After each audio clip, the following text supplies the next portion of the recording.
Hello, this is Linda Forsythe from CBI News. I am here with Brad Szollose from Awakened Nation. A huge shift is taking place on planet Earth. People seem to be waking up. Tired of the way things used to be, they are creating something brand new and changing the world we live in. My name is Brad Szollose, and I get to sit down with the next generation of idea makers, the disruptors, and the game changers. Everyday people, just like you and me, from all over, who are doing amazing things. Welcome to Awakened Nation.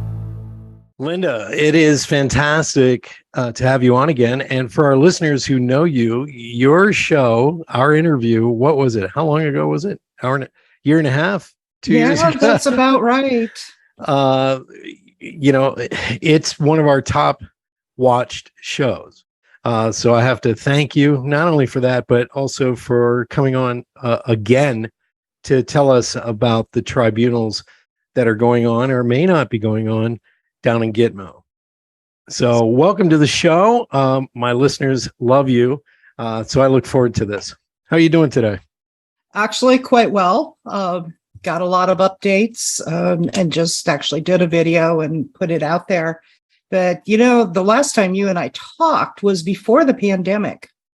Right. And things were really starting to ramp up. People were getting pretty fed up because of everything that was going on at that time.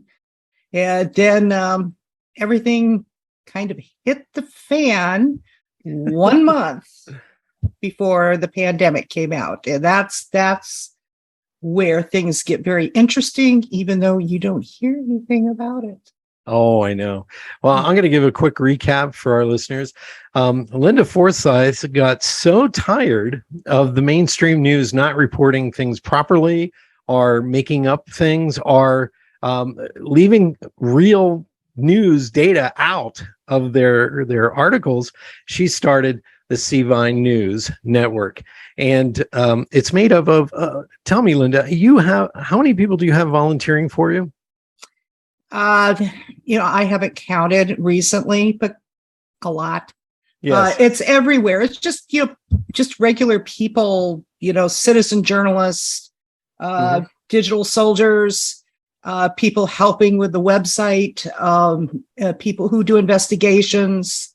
It's well over 50,000, I believe. Wow. It's quite a few. And she's grown this network over these years. And one of the things that came out of just starting this is her reporting standards were the platinum standard, not the gold standard, the platinum standard.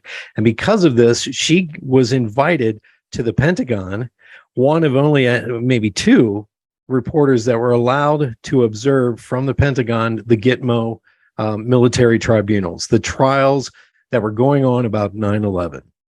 And I think we're almost caught up, but on our last show, you were talking about all the back and forth that's been going on, and it's actually gotten worse. So let's dig in from there. The military tribunals have been going on for 20 years now at GTMO. And it looks like things might not be what we expect. Am I correct? Well, yes, that's an understatement. I do need to correct one thing. I don't go to the Pentagon to watch the GTMO tribunals. I go on Fort Meade in Maryland. Wow. And it's a special room that is live via CCTV, exactly what goes on in GTMO. And so I go there to report when they're not being postponed.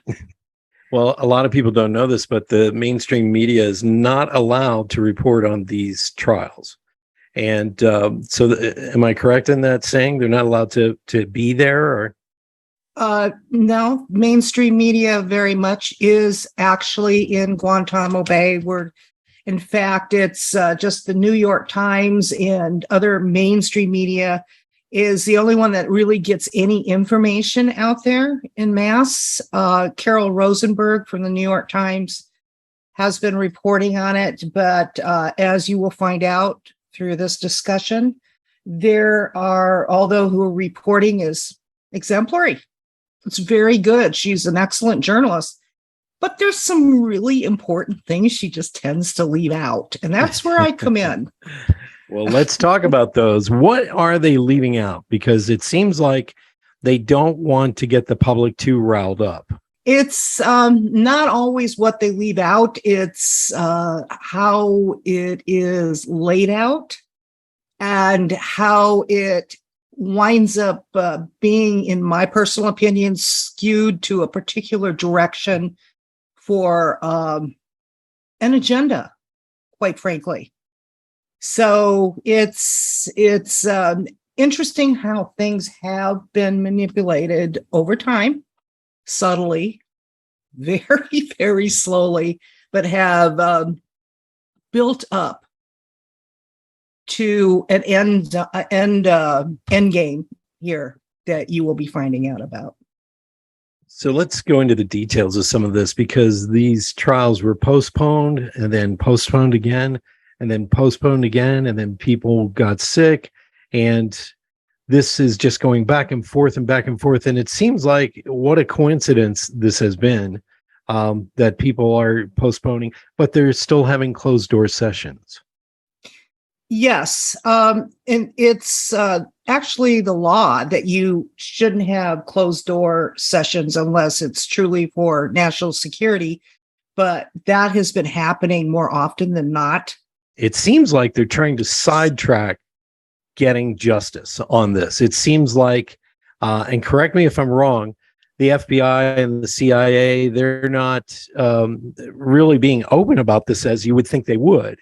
And the judge, and, you know, we're going to talk about Cheryl Bormann. What people don't realize is once you stop and have to look for another lawyer, guess what? Everything is on hold. And that lawyer has to catch up. So it seems like there's been this back and forth of slowing the trials down and not getting to this point of justice. Do you feel that that's what's happening, or do you feel it's just they're trying to be diligent? What do you think? I will say that the people that are working these are doing their job by what they've been taught and what the law is as it stands right now. So I don't personally believe the actual lawyers, defense, prosecution they are purposely doing anything. It's the way the laws stand as we speak. In answer to your question, because I don't want to go over what we did on our previous video, right, is for the most part, I started in January 2019, which is when Trump opened up the tribunals to citizen journalists. Okay. So I've been doing this since it first opened up in Fort Meade, every single trial that was open, or one of our volunteers were. And I intimately saw what was going on and became awakened to it. This is where I'm going to start. I'm going to go past that entire year because we've already discussed that.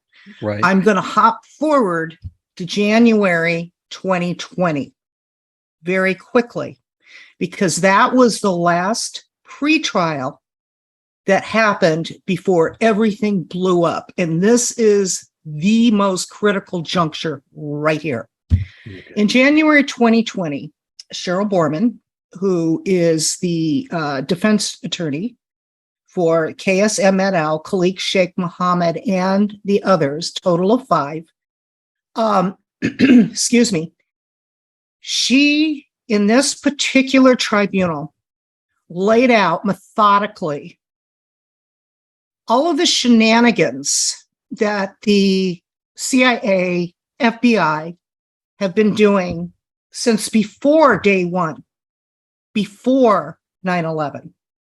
Okay. She laid it all out, laid out the evidence, etc. At that time, the judge, who was Judge Shane Cohen, he was the one judge over the KSM et al.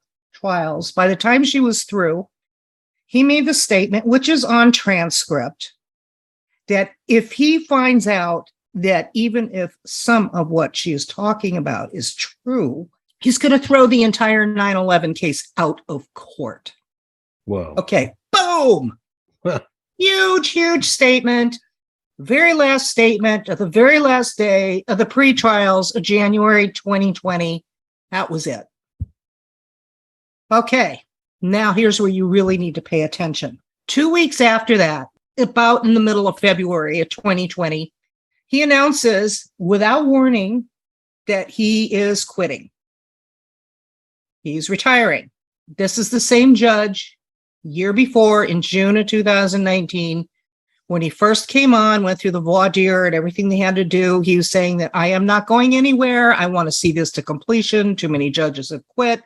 He was actually the only one that set the date for it to actually go to tribunal, which was going to be January 11th, 2021.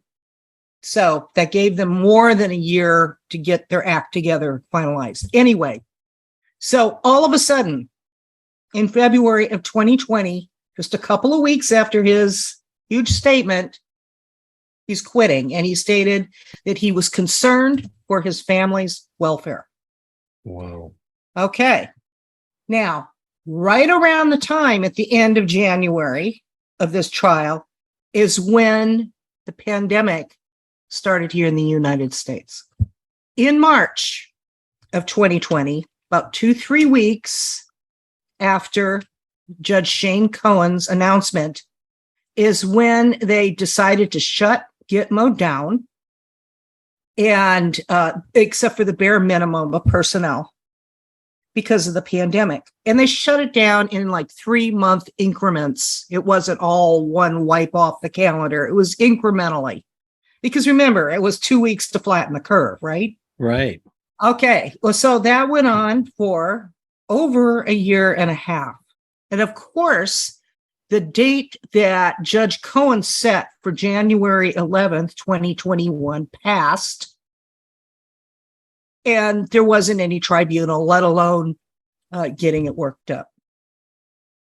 Okay.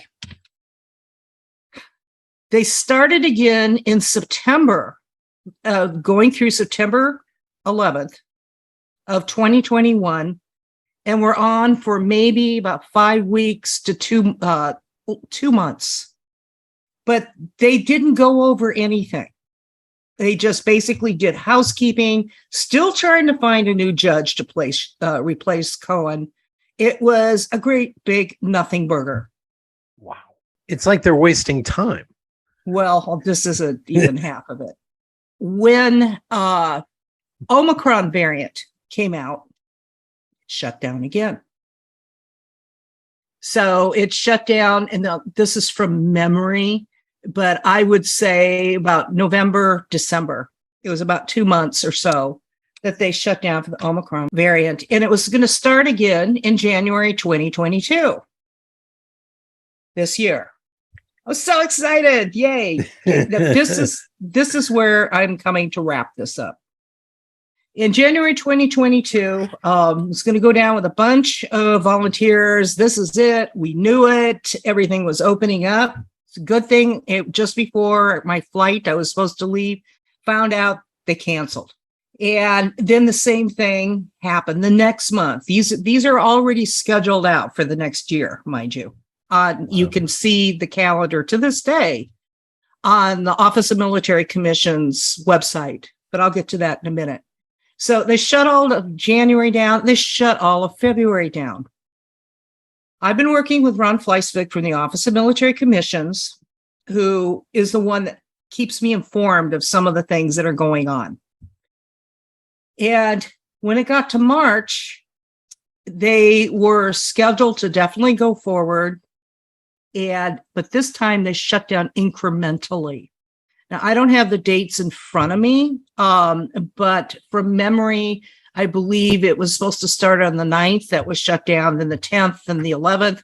And then they postponed to the 21st. When I found out from Ron Forsythe, it's like, why is it this time? And he said, well, one of the defense attorneys has a personal problem and isn't able to come on. It's like, oh, please. It was after that he came clean and said that the defense attorney was basically under investigation for, I forget the word he used, improper behavior or just something, but it really wasn't divulged what it was. And so who is this defense attorney? Who? Cheryl Bormann, the defense attorney that brought out all the stuff back in 2020. Right. Okay. So she basically, she was supposed to continue representing her client, but under the cloud of being under investigation. So whether or not she was cleared or not, eventually, she's already in this cloud of being discredited, which is obviously what they're trying to do. You know what she did? These are my words. Screw this, I quit. And the thing is, they can't quit unless the judge releases them in this type of a situation, because the, learned defense, etc. They have to have that. But the judge did go ahead and release her. Now, this is what's really, really important. Back in 2020, at that January trial, after Judge Shane Cohen's momentous statement, out of everything that happened since then, because things do go on behind the scenes and judge rulings and this type of thing, even though Gitmo's, for the most part, shut down. They, work from home, they can, whatever. So not one word, not one peep, nothing ever was even remotely mentioned about that statement or the January proceedings of 2020. Nothing wasn't addressed. It isn't anything. So it's just been continuing forward. That is the one little thing that the New York Times and these other mainstream medias, I think that's a biggie. Yeah. Don't even mention it. Don't even mention it at all.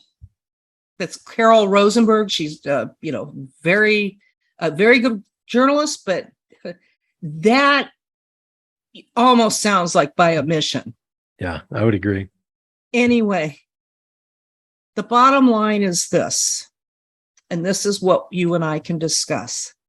They have come up because they were saying, even if they replace this defense attorney, which the judge did release her, it would take at least 2-3 months to find somebody, number one.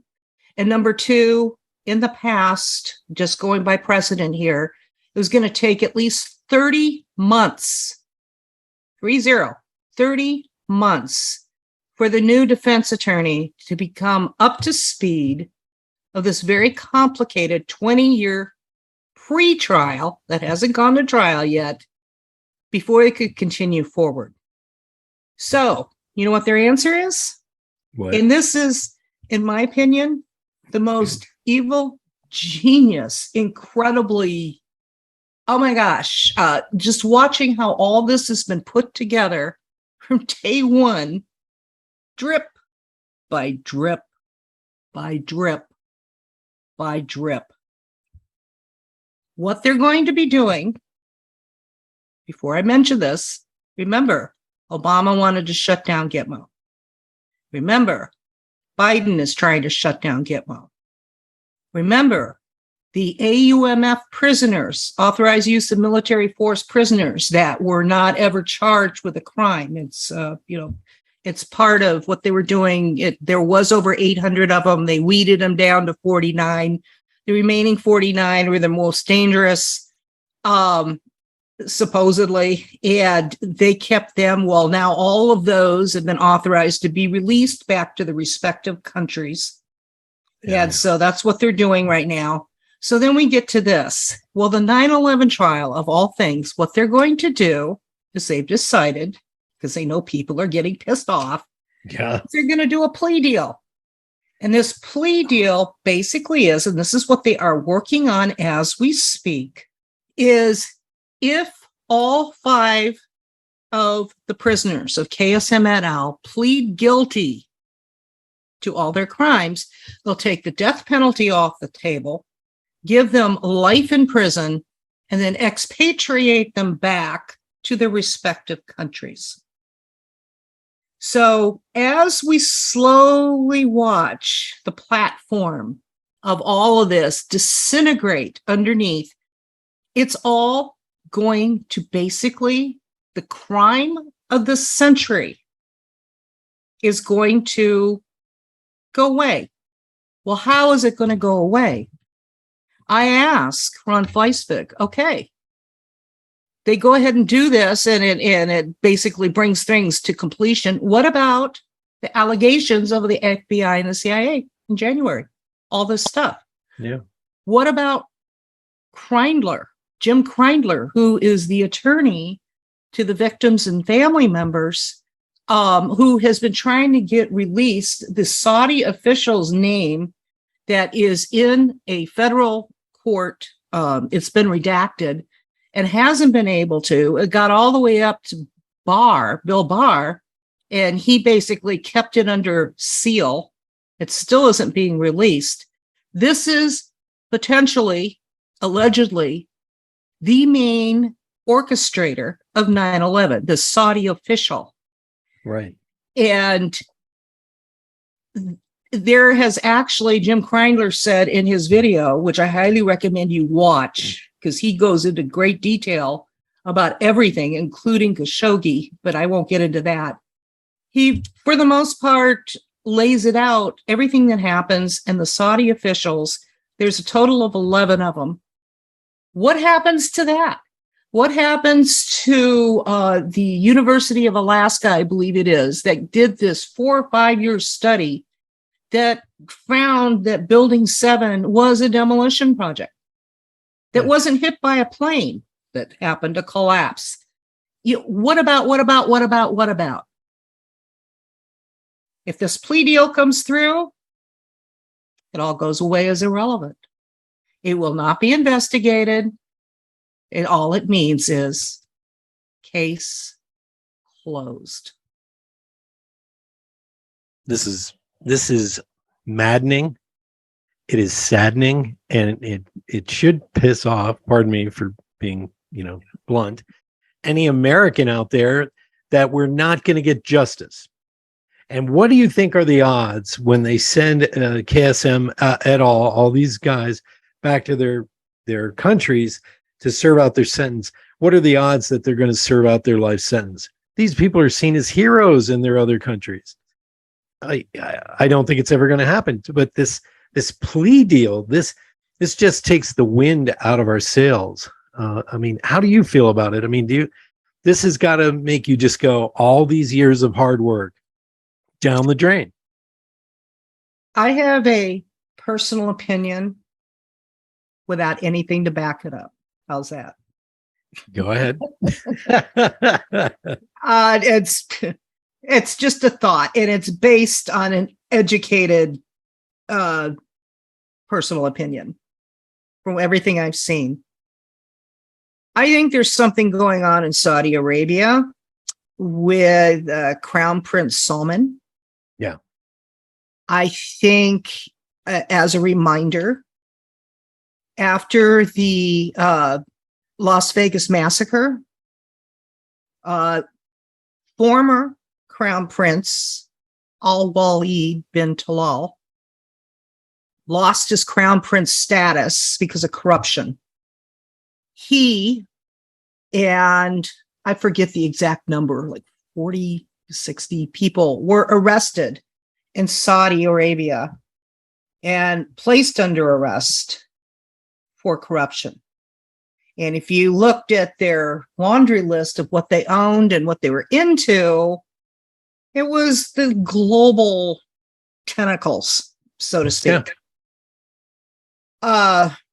I'm not going to go into all the details of that, but to say that bin Salman was he was the deputy crown prince at the time when Trump became president. He was the first person from out of the country, from a different country, that came to see President Trump. That's a huge honor. That is. But he was the deputy crown prince. He wasn't the crown prince yet. Kind of came in through the back door, so to speak. and had discussions with him. And then he became crown prince. Then the Las Vegas massacre happened, and there's a lot of things going on where they're finding out that bin al-Walid and some of these others were basically trying to take out somebody who was usurped in his mind. I won't go into all the details, but there is that. Okay. And the AUMF prisoners that were released, there was one prisoner I didn't even know about because he was AUMF that they never charged. And he was called the 20th 9/11 terrorist as a nickname. Wow.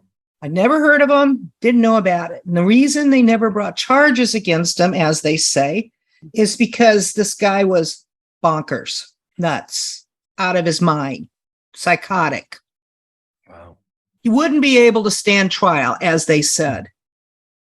Now, this is something just of interest, but that was one of them that was actually released back to Saudi.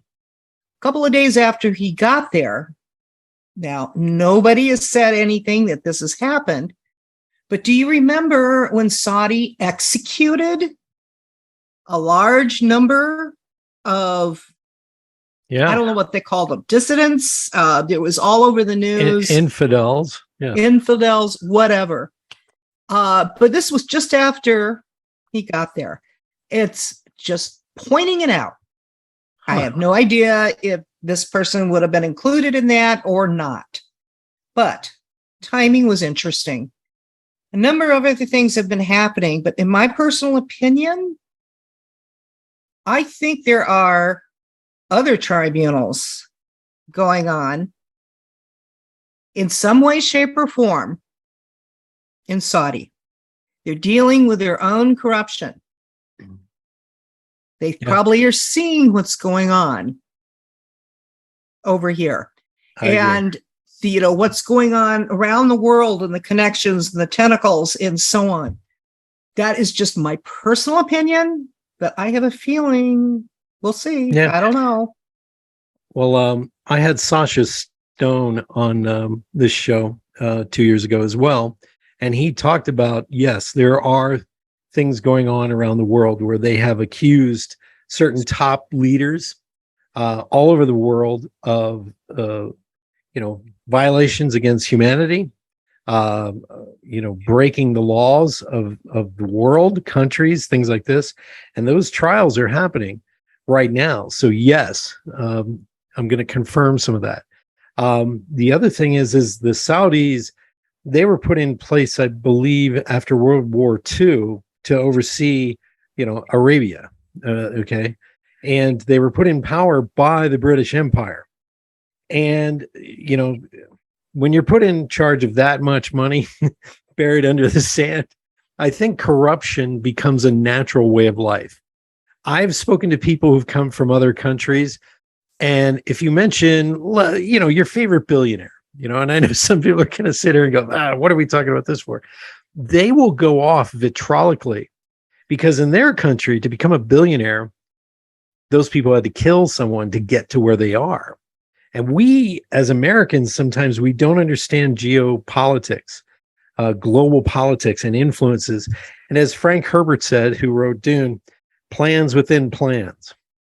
And that's what we're discovering here. It looks like there's a concerted effort to keep the 9/11 truth from coming out and to just disperse this as if, hey, that's in the past. Let's move on. And I want to thank you for laying out your own opinion. I know as a journalist, you try not to do that. And we're in a world where journalists are constantly, just giving their opinion left and right. So thank you for that. The New York Times, they have been lax. I've noticed a lot of their articles. And I think it started after 2015, 2017, and around there, they just started to go way to the left, just slant everything. And it got to be a little annoying. I do want to talk a little bit about Cheryl Bormann, if we can talk more, because she seems to be quite a hero in this. and now she has to leave because the research that she brought to light about the CIA and the FBI and the DOJ, what is, and we're riding this fine line between objective journalism and your opinion, but what do you think, or why do you think the CIA, the FBI, and the DOJ are all stalling on this? Well, that's a couple of questions. I know. So let me try and organize this in my mind by answering you with facts. Okay. One of the things that were pointed out, which was pointed out many years before in a couple of different tribunals, pretrials, was from April of 2001 to October of 2001, the FBI and the CIA were listening to chatter all about 9/11. They knew the who, the when, the how, the where, everything. It was no surprise. They knew what was going to happen. They just continued to listen. Why? You would think, that's the purpose, supposedly, of listening in to chatter from your enemies, especially if terrorist attacks are going on, to prevent them. They knew all this. Why were they quiet? Yeah, why? Now, there was a linguist who was listening in on this, that after Khalik Sheikh Mohammed and the 4 others were arrested at various times, she was the one that heard and identified the voices and was there at the black sites, which is where they do the enhanced interrogation, aka torture.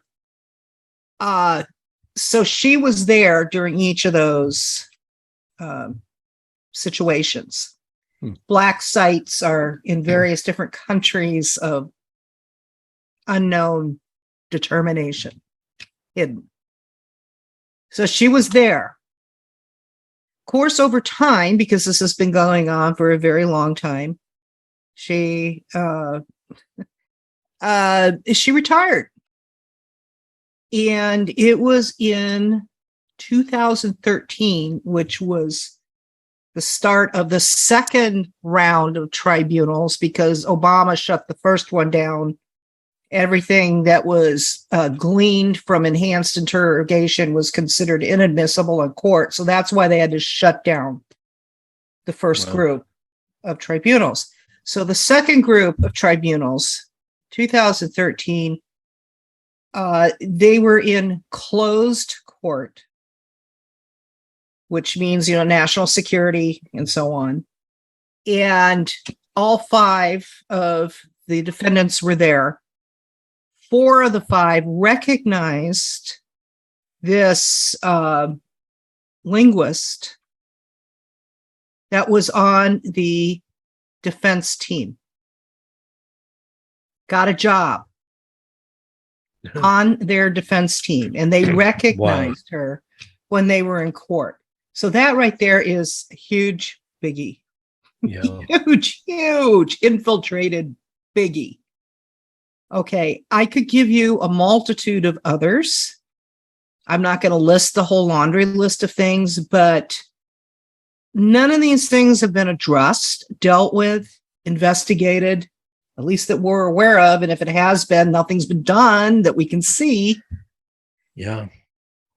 So in answer to your question, I want to remind you of conversation I had that I mentioned about in our previous interview about the little old man on the very first day I was there in the trials in 2019. I was all excited as going to learn about all this. And this little old man, sweet as can be, was the father of the one of the defense attorneys, the main defense attorney. And of course, he's proud of his son. And he told me and separately later, 4 other people that we were with, the same thing. And this is after we're all excited. He says these trials can never, or these pretrials can never go to trial. It's not going to happen ever. It absolutely cannot. And I just thought that was the strangest, most bizarre statement that anyone could make. And he goes, you're going to see why, but it legally cannot go to tribunal. So this little statement, I didn't understand then. It definitely left the wind out of my sails. It's like either that or this guy's nuts. But over time, I saw what he meant. Yeah. They can't go to tribunal. There's too much BS that would come out. Yeah. So they've been biding their time. And what better way to do that than with enormous diversions globally? Yeah. Everywhere, from pandemic to natural disasters to terrorist attacks to war to ongoing BS, that the silent, slow drip of the KSM et al. Trials are basically ignored. It's a nothing burger. It's boring. Yeah. Well, it's the argument between Aldous Huxley and George Orwell. George Orwell was afraid they were going to burn books, and Huxley believed they were just going to, entertain everybody to the point where they wouldn't even know where to look for truth. And I think we have both going on right now. Mm-hmm. We have both problems right now because, not to go down conspiracy theories, but like the Ghislaine Maxwell trial, that could have opened up a Pandora's box of so many people on that list, and they won't do it because it's gonna bring down, our illusions of Congress. And it's the same thing with so many industries right now. If the truth came out about everything from cancer to the automotive industry to the meat industry to you name it, all these industries would have so many lawsuits, it wouldn't be funny. I mean, we would just be sitting there with our jaws wide open. Well, not you and I, but the rest of the people who haven't kind of awakened yet to what's really going on, they would just be sitting there going, whoa, like this would be really hard to deal with. And I think this is the same thing that's going on right now. This is a huge Pandora's box that could have been opened, and they can't because it's going to bring down the house, man. From Donald Rumsfeld announcing on September 10th, 2001, hey, the Pentagon's missing $2.3 trillion, all the way up to this, appeal. It frustrates you. And I know you and I are passionate and we're patriots and we care about this country, and we're looking at this and we're just going, do you feel like giving up some days? That's the answer right there. Your head goes back and you just start laughing. Yeah. I feel like giving up some days. I'm trying to get the truth out. How about you? Well, yeah. Actually, I went through a couple of different periods of just, why am I doing this? Yeah. Having everything taken down on Facebook and attacking a website and making it so that I'm demonetized and barely struggling and surviving. I'm not doing this to get rich. I mean, no. I've got better things to do to have a better life. I have talents. Why am I doing this? It's like I don't feel like I'm making a difference at all. I feel like I'm trying to wake people up, especially for future generations, and it's ignored. Yeah. But you know what, Brad? I think there's a lot more people that are woken up than are being led on. Yeah. I mean, the first example was back in 2016 when, Trump became president. I mean, what were those polls?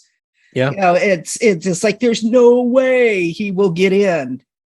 And Yeah. it's all of a sudden, all those silent people were coming out. And then in the meantime, biggest mistake they made during the pandemic is getting people to shut down their businesses, because now they don't have any other diversions. You go to work every day and everything else. You've got plenty of time to sit there and be on social media and start doing research and slowly but surely start waking up. That's how I started to wake up. I got sick. Yeah. And, what I used to do before, and I didn't have the time, or I would have been totally diverted had my business continued forward. Yeah. But it was because I was focusing on what was going on at that time. And I saw things clearly. That's what made me come alive again. It's like, oh no, this is not on my watch. And so that's why I started Seavine. But that being said, my point is there are far more conservatives in California than they're letting on. There's far more conservatives all across this country. Yeah. That are just not saying a whole lot, just to keep their head low from getting it locked off. The silent majority. Yeah. I left New York City in 2018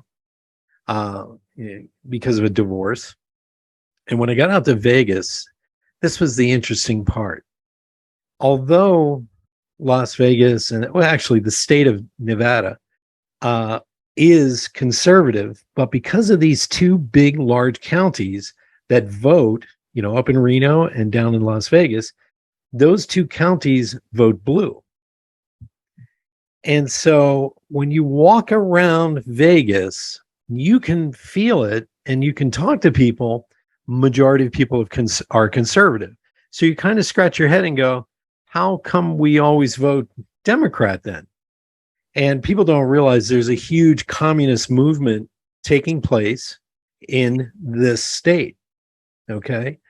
So I was there for 4 years. People bought guns, people were talking conservative, people were doing a lot of things, but the vote somehow, things always lean, it seems, to the left. So now the good Lord above brought me to Denver now with my girlfriend. The winds of change, as always. And now I am in a city where the police aren't allowed to do anything. You have fentanyl going on down right in front of people. They do fentanyl. We have homeless shelters all over. People, there doesn't seem to be any law. And if the law is broken, there's no repercussions. I've had people bring video from the police department for me to edit. And I've watched, people getting beat up by gangs in the city on the street. So this chaos that keeps building all around us is to keep our attention away from what really matters and also the truth. Like this is in Denver? This is in Denver. Wow. Because I lived for a time in Colorado Springs, and this was like back in the early 90s, but that sounds like LA. Yes. And we, here in Denver, in the surrounding boroughs, you will see homeless camps on the side of a mountain. They just set up tents, because here tents are trendy. It's not like it is in LA. And so you see a lot of homeless people, and I'm not knocking any of this, these are choices and things, people fall down, but it seems like it's concentrated now in Denver. And a lot of people, I don't know if they know this, they don't make the connection or the correlation between the leftist, ideologies and homelessness and poverty and rising rents, and the ability to actually live and survive like a normal person in these areas. So you have people moving in from, California, And I do agree with you. I think there are many, many more conservatives. I don't want to say Republicans. I want to say conservatives, because libertarians are also joining in the ranks. And what is taking place is, I do believe that they are the silent majority that hasn't said anything, hasn't really fought back, hasn't gotten upset, but they are upset.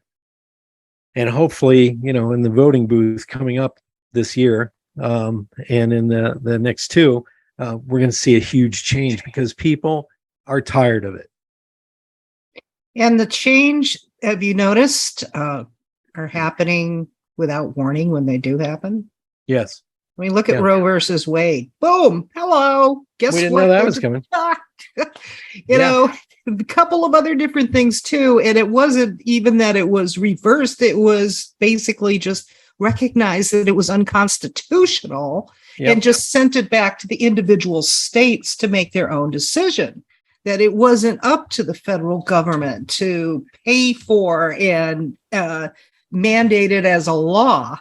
That was just totally unconstitutional. But of course, mainstream media and other unmentionable individuals are coming out and demonizing the entire thing, misconstruing, twisting, without telling about what really happened. And of course, that's keeping certain individuals asleep. Yeah. Well, I've watched people get vitriolically violent over something they don't understand. And it's like, if you did a little more research, you would realize it wasn't in their power to pass that back when they did. And it really is the states that have to take care of this. And that doesn't mean it's suddenly illegal. And people are saying, yes, but in this state, well, that law needs to be changed. And everybody knows that, because we're not in the 1960s anymore. But I have never seen such vitriolic anger, violence, and things of this nature from certain parties. And it makes you wonder, can we live in a civilized society anymore together? We can, if real information comes out, because one thing I found, there may be a large amount of people that believe in abortions very, very early on, maybe, like within the first couple of months, the way it was. Yeah. There's maybe, even if you don't agree with it personally, you don't have that much of a problem with it in their minds if it's very early on. Right. What is the major problem that is blowing me away? And quite frankly, whether or not it is brought out or not, is this abortions up until birth, which is mind-blowing to me. Back when I was a nurse, there were occasions that I would work, the newborn ICU or whatever, not always, but, right. And, taking care of some of these preemies that were born at 5 months, and, they were having a hard time, but they were viable, with help. To just up until birth. And then now there are some states that will allow you to have abortion up to 30 days after birth. So, to heck with all of this other stuff. Let's focus on this. Have we gone down such a pathway of losing any and all morals and ethics? And, why is this even a question? When you think about how many women that have been pregnant, if there was a crime and, the woman was murdered and the baby went with them, I mean, that was considered 2 murders. There's just a complete, I don't know if there's something going on that is just zapping things into people's heads and there completely. Is. It's propaganda, number one. Edward Bernays taught our CIA how to create, propaganda that people will believe. Project Veritas, they exposed many of the reasons why they wanted this extended abortion time period, and it's so they can sell body parts. And that was proven. And he thought, hey, when the founder of Veritas, when he presented all this evidence and even had the head of Planned Parenthood on videotape admitting selling body parts, a child's head goes for, I think it's $35,000. Okay. Astronomical amounts of money. He exposed all this. And when he presented it, the powers that be went after him, not the Planned Parenthood people. So we have something going on behind the green curtain, the Wizard of Oz, that we have trouble talking about. It's hard to expose. It's also exposing. If we expose what's going on in the background, this would bring down everything. Our entire country could be brought down because of this. And like I said before, it's in so many industries, it's not funny. We have a huge problem in the petrochemical industry. We have companies like Monsanto's and Bayer. They're spraying our crops with certain pesticides. Those pesticides are now getting into our drinking water. People are drinking this stuff in certain counties and states. And all of a sudden, we wonder why we have certain diseases going on. With atrazine, I don't know if you know this. This is a very controversial chemical that they were spraying crops with it. But studies in California at some of the universities, they found out that it would take male bullfrogs and turn them female. This is in our drinking water. Of course it is. And so we now have entered into a period of zero responsibility, zero stepping up to the plate and said, hey, we screwed up. We should pay the fines for this. And unfortunately, I feel like our government is supporting the plutocracy instead of the individual. Would you say that's true? They are supporting, it seems, anything and everything that has gone against most people's morals and ethics. Yes. They're twisting it all and normalizing it all. There are plenty of people like yourself and myself that just refuse to go down that pathway. Yep. But unfortunately, it's been going on now for quite some time where our children from a very young age have been exposed to this. Something's got to happen. And I'll tell you what, when you were asking me whether or not I was ready to give up, I did go down that pity party, so to speak. But you know what? It's okay to get tired. Yeah. It's okay to just give your mind a rest, to refresh your spirit. It doesn't mean you're quitting, even though it may feel like you're quitting right at that second. But, just it's like, okay, I'm done. I'm sitting here. I'm not listening to any more BS and just taking a break. And quite frankly, that's what I had to do. Yeah. There is something briefly that I would like to bring up. Please. To close this show, because I am getting to the point where I'm going to have to run here. But I want to remind everybody about the 17th letter of the alphabet that happened to come out recently, out of the blue, without warning, and brought up the one statement, are you ready to play another game? There was a movie in the 80s called War Games. And one of the statements in that movie was, do you want to play a game? Right. And it was about a supercomputer that could decipher any and every move and counter move potentially possible. The first supercomputer was built in the 60s. So nowadays, it's another whole story. But anyway, that's what this movie was about this supercomputer. I highly recommend that if you've never seen this movie, or even if you have seen it, watch it again.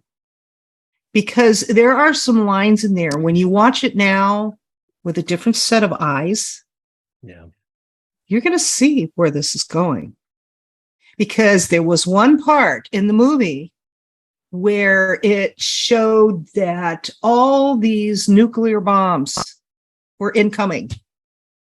Thousands of them, all at one time.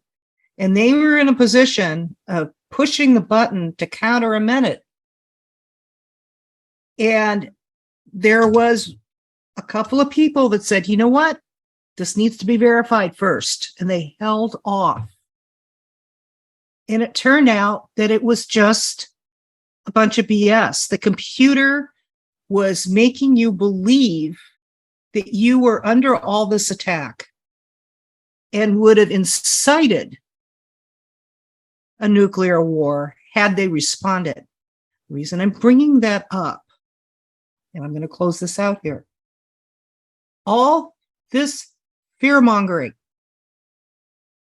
of any and every potential possible scenario, all this division from every potential area, culture, color, religion, everything is trying to divide us. Mm-hmm. And it's getting into our heads. Is any of it real? Great way to close. Linda, thank you. Please watch War Games. That launched Matthew Broderick's career. But it was, what was great about that movie? It was the very beginning of showing off the potential of computers. Before that, I don't know if you ever watched the original Karate Kid, but the mother, they're driving out to California, and she was supposed to be in getting a new job in the computer industry. And instead, she took another job in the restaurant industry. And the Ralph Macchio goes, "Why'd you do that, Mom?" And she goes, "Oh, the computer industry is so unstable. No one's going to know where it's going to go in the next 10 years. And I think War Games actually helped us to see, the potential, good and bad, of what these devices could do. So, Linda, thank you. Anything you want to say in closing? I am always honored to pick your brain and have you on the show. But please, what do you want to talk about in closing? All I ask is if they are so inclined and would like to learn more, to please go to our website. Do you mind me bringing that up? Absolutely. Tell us the website, please. c-vine.com. That's c-vine.com. It'd be wonderful if you are so inclined or able to do monthly donation, because that's how we survive. Nobody's paid. Everyone's volunteers. Yes. So that would be helpful. And Brad, thank you for all that you do. You are awesome sauce. And it is so good to be on again. Thank you. I appreciate it. Hey, everybody, reach out to Linda Forsythe and please go to c-vine.com and get your news there, because you're going to get news that no one else is talking about. And if they're talking about it, you're going to get the truth from the C-Vine network, simply because her reporters are second to none. They are, retired police officers, retired award-winning journalists as well. So there's a network, a global network reporting from the front lines. Please reach out and support her. Thank you, Linda, for being on Awakened Nation. Have a good day, Brad. You too. Hey, everybody, tune in next week and we'll have another extraordinary guest here on Awakened Nation. Take care. Bye-bye. Thank you so much for being a big part of the Awakened Nation movement. This is how you can help me and our extraordinary guests. If you guys enjoyed this episode, please share it out on Facebook, Twitter, and Instagram. And let's grow this movement by word of mouth. Our success will be because of you. Thank you, and see you next week.